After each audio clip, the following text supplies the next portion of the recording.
छतरियों वाला बरामदा या आशिकां दा वेहड़ा।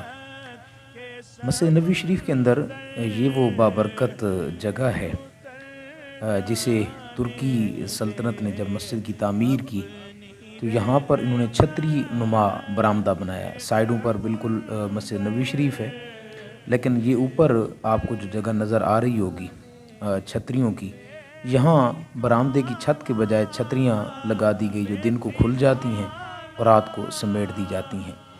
अहले मोहब्बत इसे आशिकां दा वेड़ा इसलिए कहते हैं कि जब यहाँ नमाज अदा की जाती है तो यहाँ से बिल्कुल रोज़ा अक़दस जो है वो सामने होता है, यानी नमाज भी अदा हो रही होती है और रोज़ा शरीफ भी बिल्कुल जो है वो सामने होता है। यहाँ से आपको रोज़ा शरीफ भी बिल्कुल सामने से नज़र आ रहा होगा। ये वो मोहब्बत वाली जगह है। अल्लाह ताला इस बाबरकत जगह की हमें भी सआदत नसीब फरमाए, यहाँ पे आंखें ठंडे करने की। तो